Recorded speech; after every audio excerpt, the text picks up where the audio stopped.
Ladies and gentlemen, Geri Petito.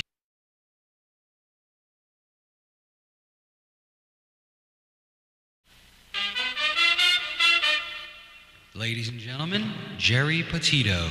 I'm not an addict, I'm just an ass. And in time, this too shall pass. I'm not an addict, I'm just an ass. Geri Petito taught the class.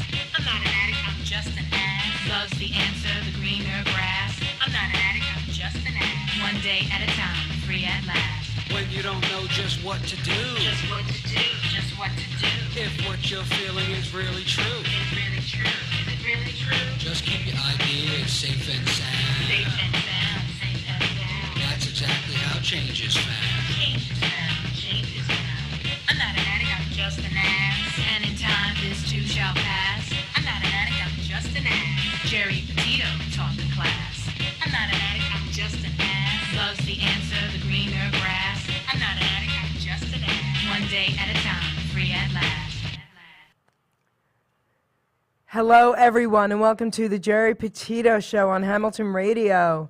Guys, everyone and anyone who knows me knows I am the author of I'm Not an Addict, I'm Just an Ass. I'd rather be a smartass than a dumbass, guys, because 32 years ago, I was a dumbass.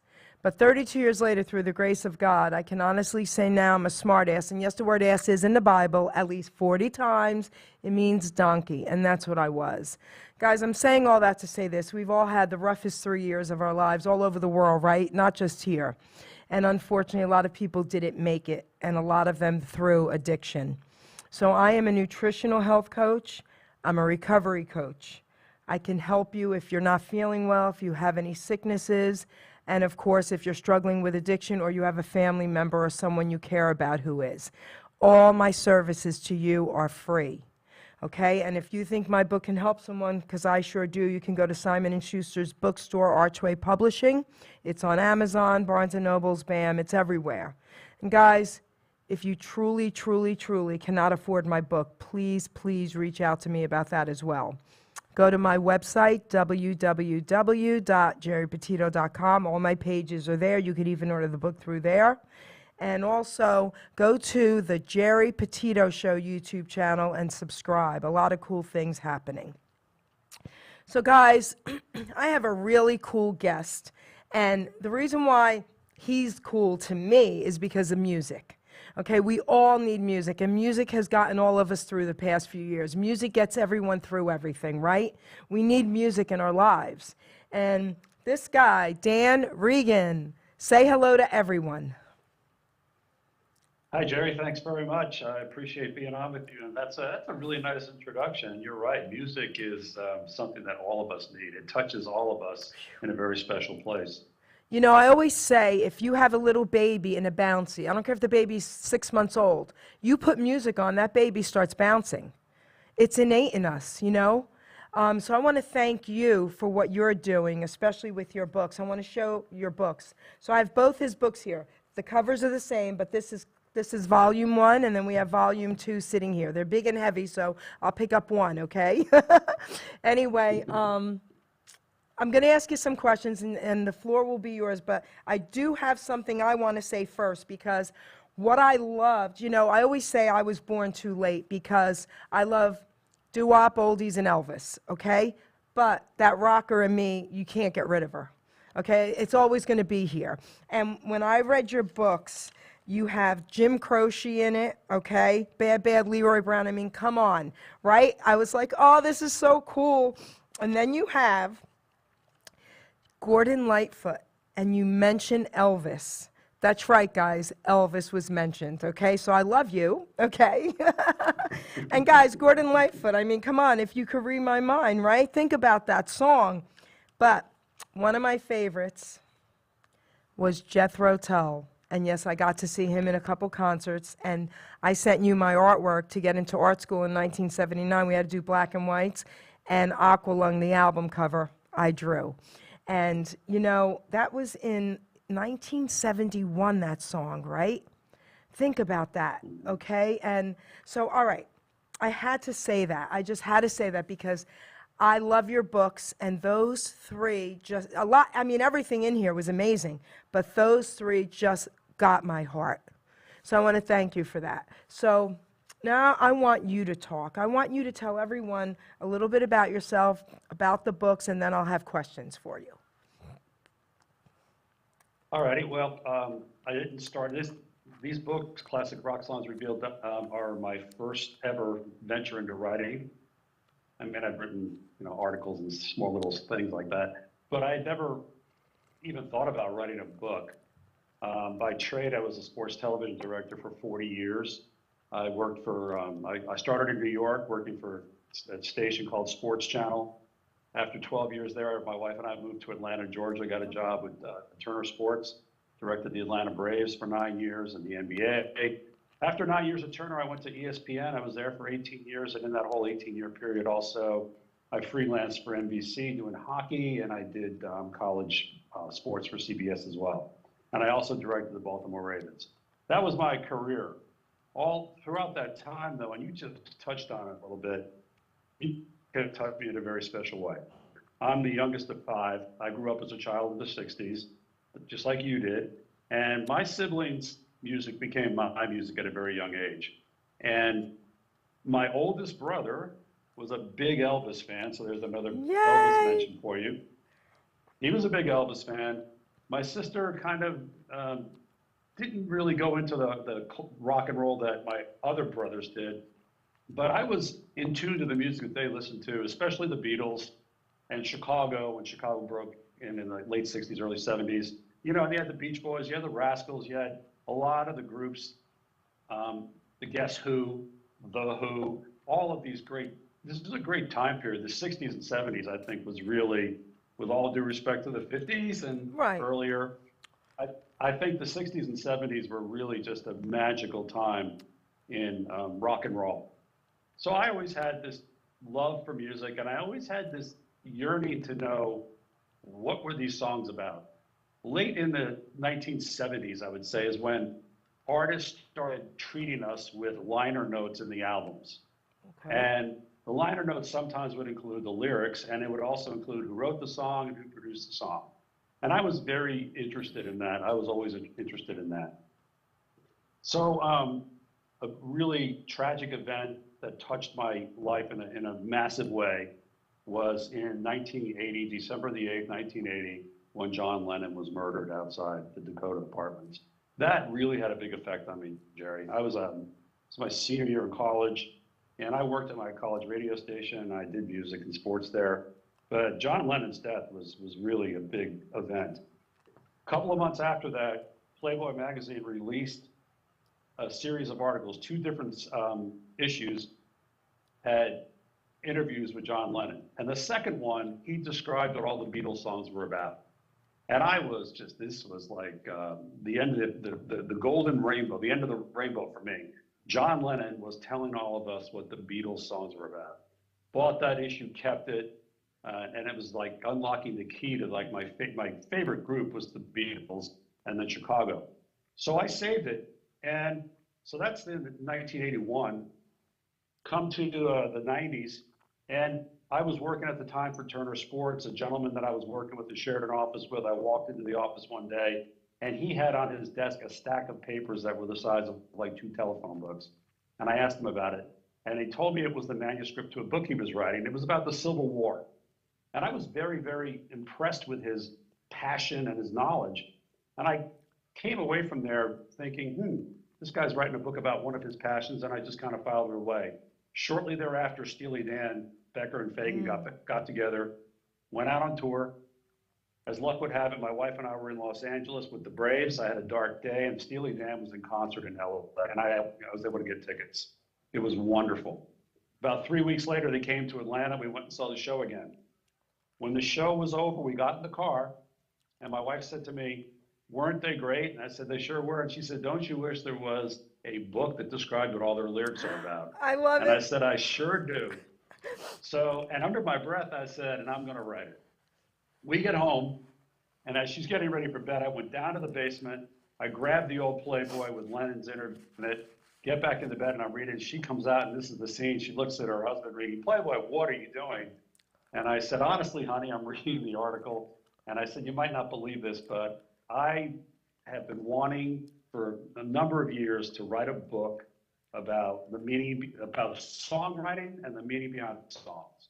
And I'm going to do it. And I started in 1994, and I got about, probably close to 30 interviews with artists and record producers. And because you mentioned Jim Croce, and I spoke to his two producers, they were two of the very first people I interviewed.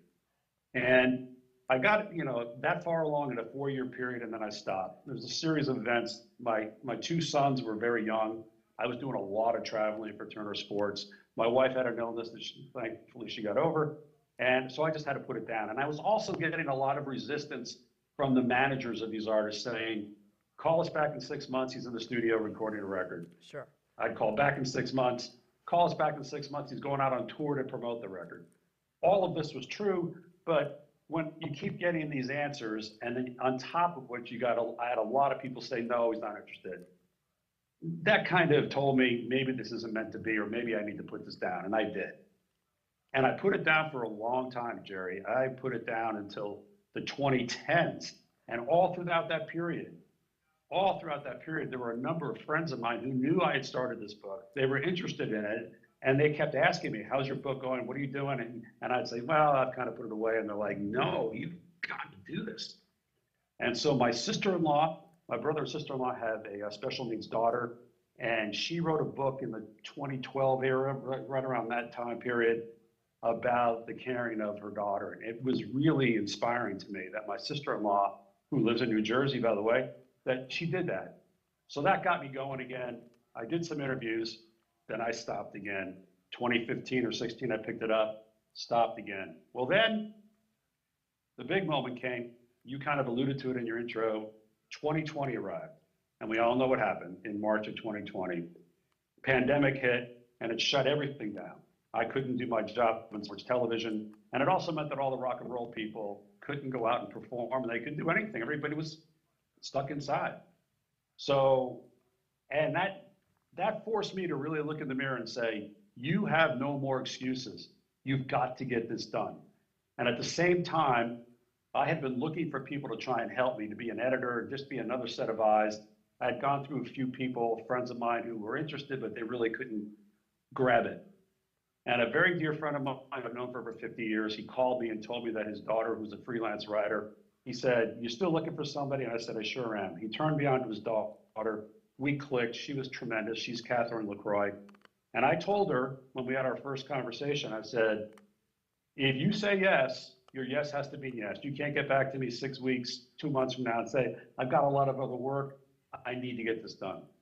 So we put our nose to the grindstone and we got it out. And at the same time, we had, because everything was shut down, many, many more interviews fell into my lap, and thus came volume 2. I had so many interviews that was way too big for one. Wait, I have to interrupt you, and I don't usually do that because I want to remember to say this. You're right, and I've said this on a few of my shows.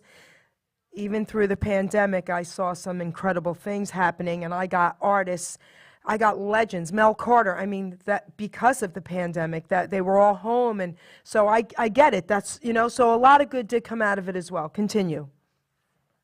No, well, that's really, that's, as you just said, it was, you and I are probably two of the only people on planet Earth that would tell people the pandemic was a blessing.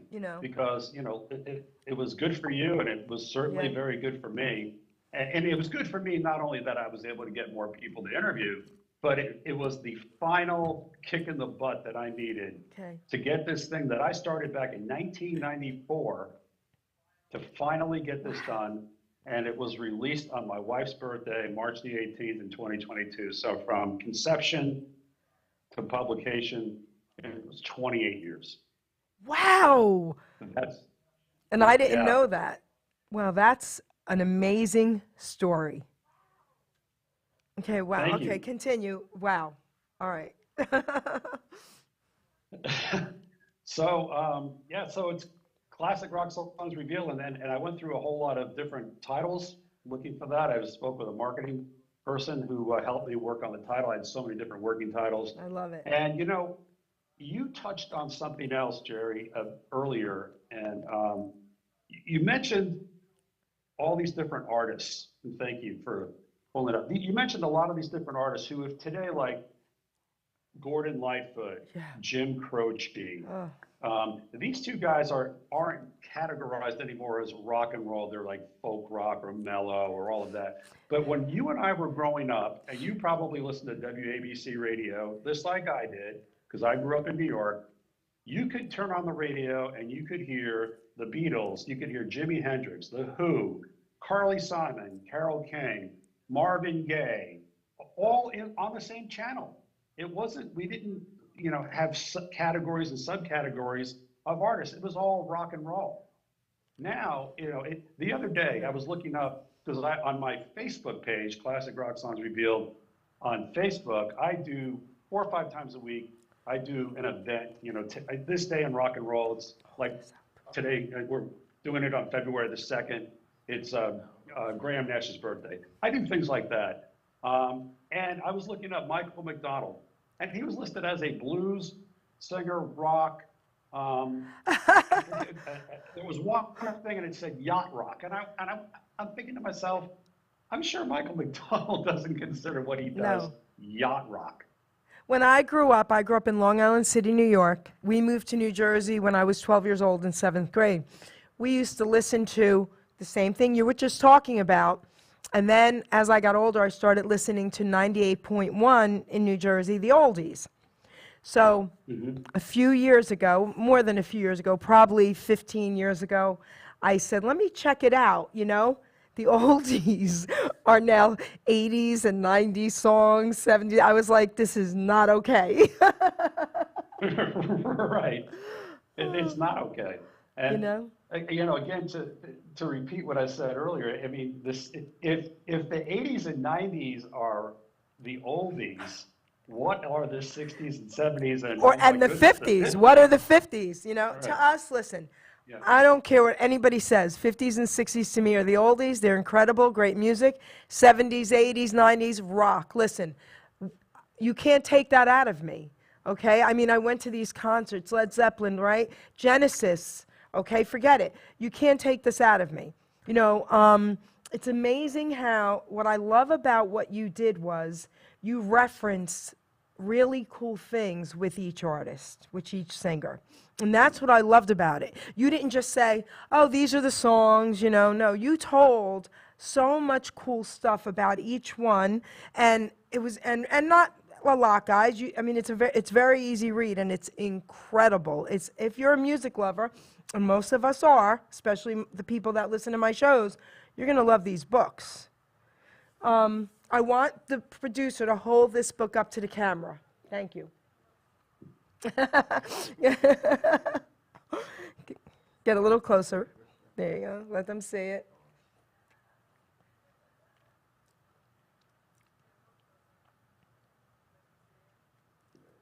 And we have volume 1 and volume 2, guys. You need them both. I'm sorry. Thank you. Same covers, Ruben. So, thank you. You listen well. You listen well. Thank you. So, Thanks, Ruben. all right. So now I have a couple questions for you. So I love asking a lot of my entertainers this question, and I'm going to ask you this question because you're the author of these books, okay, about music. So growing up, I know it's hard to pinpoint one singer or one group or one song, but it's easy for me because I'll say Elvis. But who had the biggest influence on you with music? That's actually a very easy question. Okay, cool. First and foremost was the Beatles. Okay. Okay, the Beatles. I can remember watching the Beatles on the Ed Sullivan Show with my siblings. Okay, and I wasn't as knocked out as my siblings were. I'm the youngest, but it was really interesting, and I thought the music was really cool. But I would listen on the radio, and there was one song that grabbed me, and it's my favorite song. Okay. And it's Chicago's "Make Me Smile." Oh. And when that song came out, I fell in love with the horns, and it was just, I can't put my exact finger on it, except what happened was I can vividly remember sitting in my kitchen after dinner, and my brothers had gone downstairs to their room, and they had a copy of Chicago 2, which is on that album is the entire Ballet for a Girl in Buchanan, which is Make Me Smile, and it goes on into Color My World, and it finishes up with Make Me Smile, Now More Than Ever. And I had never heard that part. I had only heard the 45 version of Make Me Smile. And so I'm upstairs sitting in my kitchen, and I'm hearing Make Me Smile, and all of a sudden it just kept going. And the music was really great, really brilliant, and then Color My World. And I remember going downstairs and walking into my brother John's room and saying, what is this? And he showed me the album. And that's the day that I can remember really just absolutely falling in love with Chicago, who, by the way, I went to when they were finally, long overdue, when they were finally inducted into the Rock and Roll Hall of Fame. It was at the Barclays Center in New Jersey, April of 2016. I went to it because I had to be there. And Walt Parazater, who was the saxophone player for Chicago, got up and he said, this band started on February the 15th, 1967 in my basement. And Jerry, February 15th is my birthday. That's so cool. Yeah. You know, wait, I have to, wait, I want to piggyback on what you just said. So 1961 was when I was born. And you know what's amazing about that? A lot of songs, tons, all were hits in 1961. Like that year, it's just like incredible to me. I'm like, I was born that year, so I get what you're saying about your birthday. That's amazing. Yeah. It was my 8th birthday. When Walt Parazater said that, I was like, oh my goodness. I was like stunned.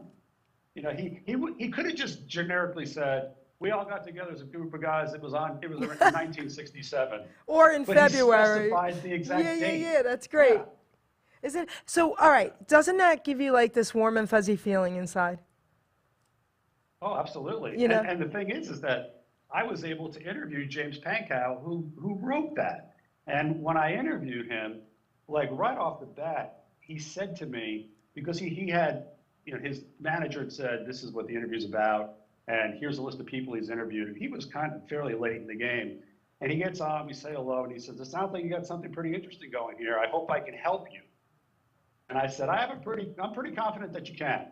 And I told him, I said, look, I said, I've got to be honest with you. I said, you're my favorite musician, not named John Lennon.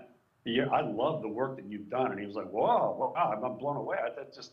I'm so honored. And I said, and so then we had a great conversation. And it was one of the many, many highlights in the whole process of doing this book. Okay, so other than him, can you tell us a couple more highlights of you doing this book with who you've spoken to and got to interview?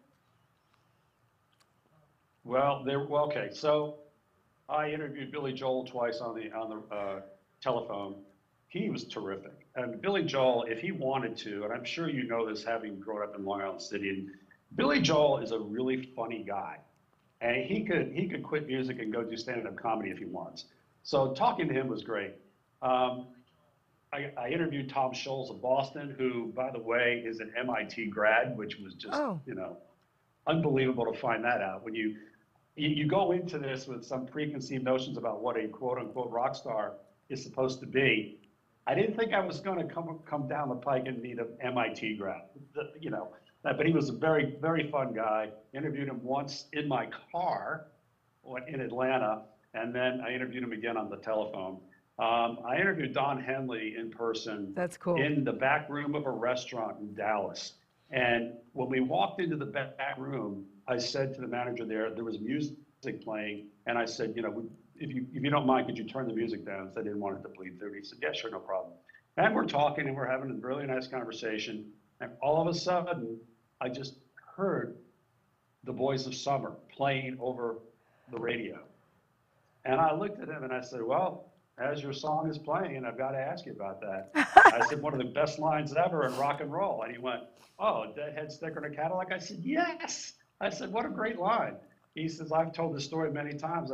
I said, have you ever? I go, I've never heard it. And so he told me the whole story about how he came to put that line. I saw a Deadhead sticker on a Cadillac in that song. So that was really cool. All of these people, and I don't mean to sound trite or to be evasive, but speaking to every single one of the people that I spoke to was really an honor because I really value and appreciate and treasure the work that they've done and left with us. This is the music, Oh, the yes. soundtrack of our lives, and we'll always have it. And now, unfortunately, I mean, a lot of them, we just lost I know. David Crosby, I know. and we lost Christine McVie, who I interviewed. And so, but their music is with us forever. So, Well, come on, I shoot still- some of those interviews towards me, baby. Listen, you could be my co-host. Let's do this. Get me a few. Come on. well, I'll tell you what, I'll do my best on that. One of the very last people that I did interview, and it's in the book, is Dennis DeYoung from Styx. Okay, yes. And again, you don't know, and this was during the pandemic, and he did his homework on me. And he called me the day, he thought that the interview was going to be like on a Tuesday, it was supposed to be on a Wednesday. I pick up my phone, he asked for me, he says, hey, this is Dennis DeYoung. And I went, oh, hi. And I said, I wasn't expecting to speak to you until tomorrow. And he goes, oh, really? He goes, maybe I've got it wrong. And so we agreed to speak the next day. And then we spoke, and we talked about baseball. He's a big baseball fan, and I love baseball. And we spoke for nearly 2 hours. And he was just a really, really cool guy. Styx was one of my first concerts. Really? Yep. Right. Yeah. So cool. And you know what? And I admire Dennis DeYoung for so many reasons, but especially he and his wife, Suzanne, have been married 53 years. And so, in the entertainment industry, that is rare. That's really, really rare. And throughout that process, when I found that there were people that had long-lasting marriages, John Lodge of the Moody Blues, he and his wife have been together 50 plus years. Rod Argent from the Zombies, he and his wife have 50 plus. And then Bill Zimzik, who is the Eagles producer, who I interviewed for the book and I've become very good friends with. He and his wife Lisa are over 40 years. So I was trying to find a way to put that into the book, but it really didn't go. I had photos of them, but I use them on my website. So, and I use them on the Facebook page too, when an event comes up that coincides with them. So I mentioned a couple guys to you before we went on air, and I would like to mention them, Tom Locke and Bud Cardone, because they've written books as well, okay? And theirs are from, it's just amazing, 50s, 60s, all this music, and their books are incredible. And Bud wrote his last book because I asked him to please include Elvis, and he did, and Elvis has a bunch of pages in there, and so I'd love to hook you up with them as well because they're really cool, and it's music. It's all about music, and they're going to be checking out this interview. Okay, I have another question for you. So you told me, like, who influenced you, your favorite song. That no one has been able to say that, okay? Their favorite song of all time. They'll say, well, this song and this song and this song, and I get that, Like even me, if people say to me, what's your favorite Elvis song? No, honey, I have categories. I have the sexy songs, I have the fun songs. Oh, no, But I want to ask you something. So when did you realize, at what point in your life, whether it was when you were a child or a teenager or maybe a young adult, that music meant that much to you? Whoa, that's a really good question. It would probably be when I was a teenager. Okay. I'm a self-confessed hopeless romantic, and so when you all remember your first love, and my first love in high school, who I'm still friends with to this day, we've known each other over 50 years, obviously. When you fall in love and you fall hard, you remember songs and you associate them with that person. So I would say it was probably in that period, and maybe a little bit even before. I probably even would back it up to, when I was maybe 12 or 13. When I was 12 or 13 years old, obviously Make Me Smile was older than that. I was like, 11 or so.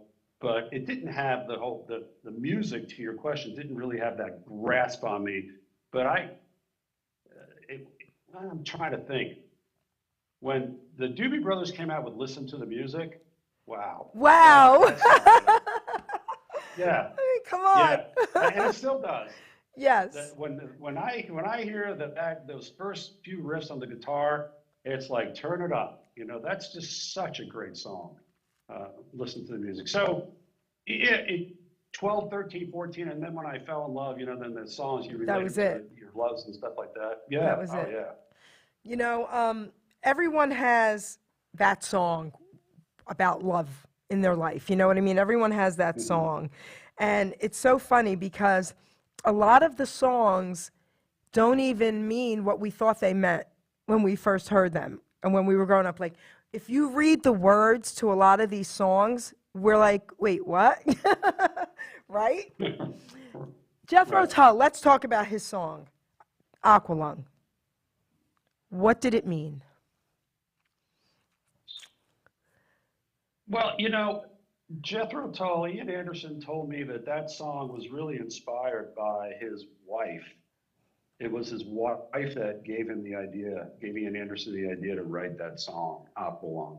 And it really was part of the whole Aqualung album.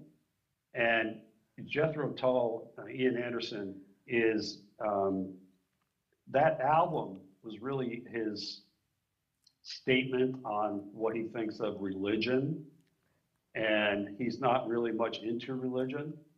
And so that, you know, I can't give you a whole direct answer So- other than to say, I'm going somewhere with this, of course. okay, okay, All right, so listen. So, sitting on a park bench, bench, right, eyeing little Eyeing little girls girls. with bad intent. but bad, Okay, right. so his wife gave him the idea to sing about that? His wife gave him the concept of the album and the song. Yes. Okay. When did you interview him? You know, that's How long ago? About? a hard. Just about. Oh, how long ago? Probably 8, 9, 10 years ago. Okay. And the only reason there's a small little bit of an interview with him. Okay. And here's what happened. And I'll confess this to you. And it's the first time I'm confessing this in public. I did a Debuting his great confession. interview Wait, with him. debuting his confession right here on the Geri Petito Show. Let's hear it. So I did a great 45, 50-minute interview with Ian Anderson. Told me about a lot of their songs. I go back and listen to it, and only the first 12 minutes or so were on there. And I hadn't gone back and lopped off the previous interviews on the little disc recorder that I had. And so it was gone. After the 12-minute mark, everything he told me, which was really great stuff. There could have been a whole just big chapter on Ian Anderson, Jethro Tull songs. So I called his representative, who was great, this woman, and I told her, I said, look, we emailed. I said, you're not going to believe this is what happened. We'll try and fix this. We'll try and fix it. And then she tried, and I kept, you know, over a period of a year or two or more. And the end of it was, he decided that he was going to write his own book, which many of the other artists did. And that's part of the problem too, Geri, is that I ran into, is that because I spent so much time writing this book, one after another, Greg Allman wrote a book. Yeah. You know, Carly Simon wrote a Okay. book. All these people started writing their own books. And so I was knocking on doors to no avail, because it'd be like, no, he's in the process of writing his book. Like, I spoke to Robbie Krieger and Ray Manzarek of The Doors, and I wanted to speak to John Densmore. And I tried really, really hard to speak to him, and it was like, well, he's writing his book. And I'm like, okay, but I just want to ask him specifically about the songs. He can write about all the other stuff, because my books are, I would tell everybody, all the artists and all the managers, this is not about sex, drugs, and rock and roll. It's strictly about the songwriting process and the story behind the songs, period. But wait, It's not I about have- all the, I have to interrupt you again. I see things very differently than a lot of people. I'm an artist, okay? I'm a Pisces, and I don't go by like astrology, but my sign is true to me because I'm very artistic. And I think the more everyone's names are out there and know the different avenues, it's an incredible thing. So if I was one of them and you said you were going to do this, I'd be like, great, I'm also writing a book. Let me give you all this info. Like, that's how I see it. And that's how a lot of other people saw it too. I mean, many, many people said to me, are you doing, X artist? And I'd say, no, why not? Did you try? Well, of course I tried, but he or she is writing their own book. Okay. And they're like, yeah, but, and I'm like, Okay. I guess they just feel like it's very personal to them, even though, as I said, I made it very clear, I don't care about their personal lives. I really don't. And I would tell people, when I was face to face with Don Henley and we were talking about the heart of the matter, he looked at me and he said, well, this is a very personal story that I don't want to go into. And I said, that's fine. And then he kind of did, open up that it was that he and J.D. Souther co-wrote that song, and they both had gone through terrible breakups. And that's what the song was really about, the heart of the matter, about the two of their breakups. And the hook to it is forgiveness, even if you don't love me anymore. And when Don Henley pressed for that, and J.D. Souther couldn't really get his mind around that hook, and J.D. admits in the book that Don was right, that was the real key thing that tied that song together. But, I would tell people, when I interviewed Christine McVie, I told her I had to ask her about Rumors. I had to. And we all know that Rumors was done when everybody's relationships were breaking up. And I asked her the question. I said, look, I don't want to go and delve too deeply into this, but I mean, what was it like recording in that environment? And she gave a really good answer. She said, oh, it was fine as long as we had separate rooms where people would be that were safe places, as long as John and I weren't in the same room, and Stevie and Lindsay, and and she was, but at the end of the day, as time went on, we could all laugh about it. And she said even Mick, Cool. Fleetwood laughs at that as bankruptcy. So, but okay, good. How do I go through an interview with Christine McVie And not ask. Rumors has sold 40 million. Yeah, they've sold 40 million records. How do you not ask that question? Oh my goodness. It was tough. Well, I interviewed Navarone, Priscilla Presley's son, a few weeks ago. And they almost canceled the interview, and he said, no, I promised Jerry, and I thank him for that, and we're going to do it. But I had to stick to certain questions. I couldn't really talk about Elvis, and that was hard for me, okay? But I get it, Sure. I was like biting at the bits, but I was like, all right, you can't, Jerry, I get it. But, so I want to say something else to you that I just thought of, if I could. You were telling me about those other two gentlemen that wrote the books. And in my books, I spoke with both Felix Cavallari of the Rascals and John Sebastian from the Lovin' Spoonful. I asked both of them, now remember this, you know this, because you're a huge Elvis fan. Name me an Elvis song that's longer than 3 minutes. Very few, if any, right? Yeah. Back in that time period, in order for your songs, your records to get played on the radio, it had to be 3:10 or less. Oh. Okay, and I asked Felix Cavallari, I said, was that did you find that very constraining to the creative process that, you had to maybe not put this verse in? And he goes, oh, you have no idea. It was so hard. It had to be a verse, a chorus, a verse, a chorus, and you're done. A couple of years later, or months later, I asked John Sebastian the exact same thing, and his answer was not in the slightest.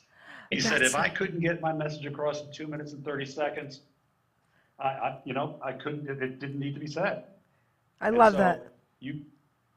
I love that. So that's the other thing too, is that, and so now you had people like John Lodge, who's from the Moody Blues, who I spoke to, and they said, the heck with this. We're gonna do our songs, and we're gonna make them as long as we want, and there'll be album cuts, and FM radio will play them. We're not gonna play by those rules.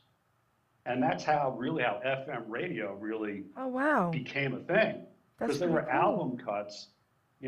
Billy Joel wrote a song in, The Entertainer, and he talked about they're going to cut it down to 305. I'll be put in the rack, a discount rack, like another can of peas. He alluded to that about, I had to cut it down to 305.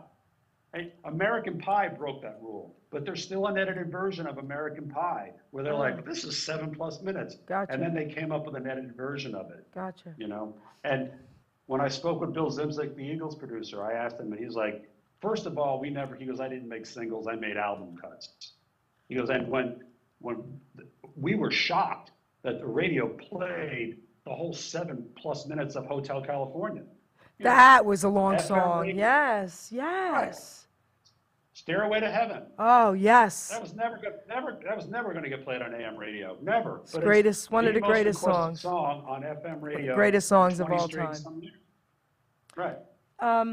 So I'm going to read a poem out of my book, Great. and there's a reason why I choose this one for a lot of entertainers, but especially today, because I didn't know how long it took you to write this book, that you put it down. I didn't know that, so this is very fitting. But one of my poems, Music, I'm not going to read it, but at the end it says, music is a must for you to keep your joy, especially if it's Elvis, baby, because Elvis is my boy. But I want to read this poem for you because it's called Utilizing Gifts and Talents. And that's what you did for what, how many years now? 19, what'd you say? How long? How long did it take? 28 from 20 start to finish. Okay. And I'm proud of you, man, because, all right, so I'm going to read this poem. For everyone out there who's listening to how long it took him to write this book, right? Dan took all those years. I only took a few weeks to write my book, but my point in saying all this is that anything's possible. It doesn't matter, and it doesn't matter how old you are. I wrote my book in my 50s, okay? It doesn't matter, especially his story is so incredible and encouraging, right? So here, this is for everyone out there who wants to do something, but you feel like something's holding you back, okay? Utilizing gifts and talents. We are born with talents, we are born with drive, with different gifts to help us thrive. I knew early on I was born to draw and paint, to also write poetry, and to talk without restraint. Our gifts and talents should all be used, God's gift to us not be abused. We can go far in life for sure, using our gifts to go on tour. All our talents should be used to create ourselves and more, but then our job's to share them, to even up the score. You see, in life, what's needed is not just for ourselves. Once our gifts are mastered, take them off the shelves. Ta-da! Okay, a living we can make by spreading them around, not just for the money, but to spread a peaceful sound. Don't take for granted the gifts you're given. Go out and spread the joy. Our gifts are not to be held back for us to self-destroy. Put your efforts forth. Do not hesitate. All your talents, my friend, are never second rate. Never hold them back or you will surely die. Maybe not in body, but your soul will cry. Our gifts were made to share, our talents made to soar. Go through life enlightened and then you can roar. Be proud of who you are. Be happy you're alive. Once again, my friend, your gifts will help you thrive. By putting efforts forth, not keeping them at bay, Dan, Reagan, your name will live forever, forever and a day. Go through life excited for what you sure can give to yourself and others is your reason to live. Our grave will be quite lonely, but our legacy lives on. Make sure people smile with the breaking dawn. And you've made a lot of people smile with these books. A lot. Well, thank you so much. And that is the greatest poem. I want a copy of that. I definitely want a copy of that. I'm going to send you a copy of my book as well, okay? You send me, text me your I would love address. that. Okay. I will. And you know what? That comes on the heels. I've done a couple of other interviews. I was recently with Crystal Starn, so I'm sure you know. And I've told a lot of people that my book, Classic Rock Songs Revealed, should be, I hope, is an inspiration to people to never give up. If you have a dream, it is an absolute story in perseverance. Because I did, contemplate many times, this is not meant to be, I'm not going to do it. And because of my love for music, to go back to what we talked about, because of my love for music, and I kept listening to those songs, and it would haunt me, Geri. It would just haunt me. And I said, I got to do this. I got to finish it.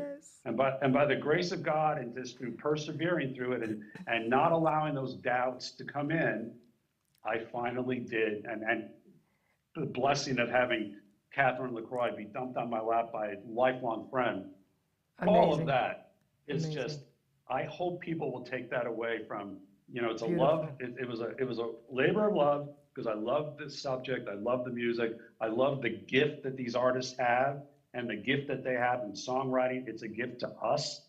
And so I really appreciate that. But don't ever let anybody tell you Yes. that you can't do something. Thank you for that. I always ask my guests, because we're coming to the close of the show, and I always ask my guests to give something encouraging, and you just did. I didn't even have to ask you, so thank you for that. I'm going to thank you personally for honoring me today with this show, and also for your 2 books. The gifts are beautiful. Thank you. I will cherish them. But I would like you to give everyone your info one more time, tell them how to get your books, and then we will say our goodbyes. Well, my books are available on my website, which is classicrocksongsrevealed.com. Classicrocksongsrevealed.com. You can also, for people that like to read books on Kindle, they're available on Amazon if you want to read the Kindle version. I, of course, prefer that you go through my website. And people that order my books through my website, I'm very quick at getting them out. And there's nothing that makes me happier or swell with more pride than when people ask me to sign the books, and I love doing that as well. So I'd be happy to inscribe any book and get it out to, and they're $20, and the shipping's about $4 or $5. So I hope that people will, take that away. It makes great gifts. I would sold a lot of books during the Christmas season, but Valentine's Day is coming up, and That's right. Father's Day, Mother's Day, Birthdays, all of birthdays. it. Yep. Dan, thank you so much. Jerry, thank you. Oh, yes. Okay, Ruben, come out here. My producer would love for me to throw in this plug, and there's a reason why. So my book is now being done audio with my voice. Oh, wow. With my voice. I didn't want Simon & Schuster to do it because it wouldn't have been my voice. And this is my passion, and it had to come from me. So, Ruben, I want you to come over here. Come over here. Because this young man, he's one of the owners of Hamilton Radio, and he's also my producer. He does all my shows. And of course, the young brains, you know how they are with technology. He is off the charts incredible. He does everything. But I want you to tell everyone properly what you do and what we're doing with the audio, with the books. And we'll get you a great price if you mention my name, because I know a guy. She knows a guy. If you need me, I do pole dances. Wait, is your mic on? It is. Okay, go ahead. It is. I like to mess with her. How you doing? So tell everyone. How you doing, Hi, Dan? Ruben. How are you? doing? I'm sorry, I was eating. Tell everyone Great to about see what you do. Okay. Well, first off, foremost, I want to say, Dan, fantastic story about your book, and I like the Thank you. I like the cover actually too, on it, and I also Thank put you. your website up during the screen. You'll see it when the playback. You'll see your website as Yep. back and forth a couple times, so people know what it is and where to go. Thank That's you. why to get your book. You're very welcome. Well, basically, I had gotten the idea, like one of those things where you have everything, but you don't think about it till later on. Like, oh, here's an idea, right? So after looking at videos, watching TV, and I've seen like James Earl Jones doing the Bible, audiobook, and I have that. Oh, you have that? Oh, okay. I have James Earl Jones reading the Bible. I have it on I still have it on an iPod. Oh, awesome. Oh, amen. So it's only the New Testament. But. Oh, it is? Yeah. Oh, okay. Oh, wow. That was both. But anyway, so after seeing the commercials, I thought of an idea. I said, wait a minute, I have all the tools here to do the audiobook. And I was like, oh, because I just bought a new microphone and updated the our software. And I was telling Jerry, I said, Jerry, let's do an audiobook and and see how it comes out. And it's been coming out fantastic. Amazing.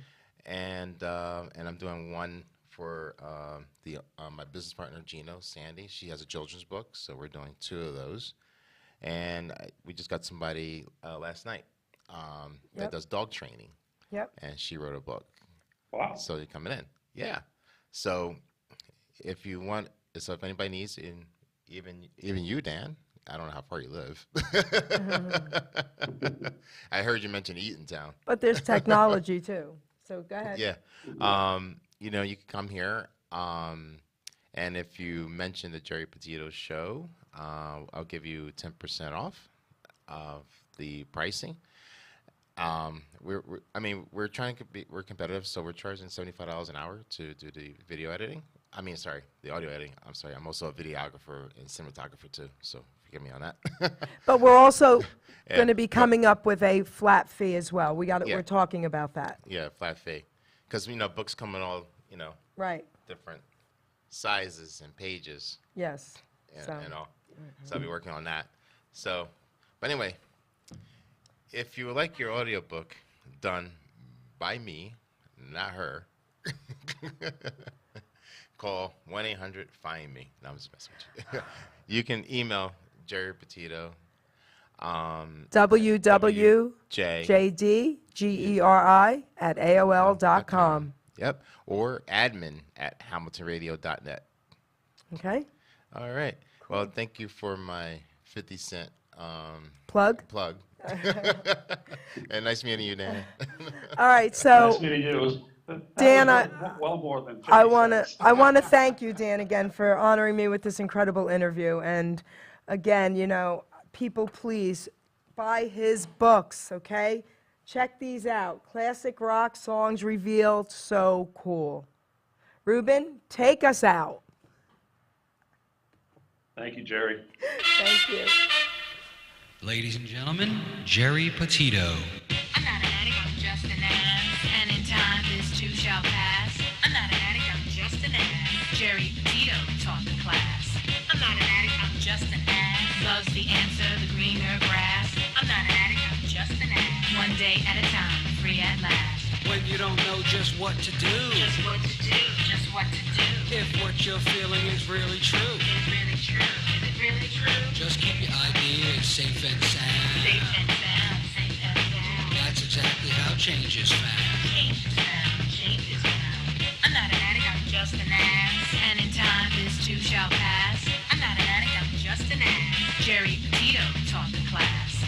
I'm not an addict, I'm just an ass. Loves the answer, the greener grass. I'm not an addict, I'm just an ass. One day at a time, free at last.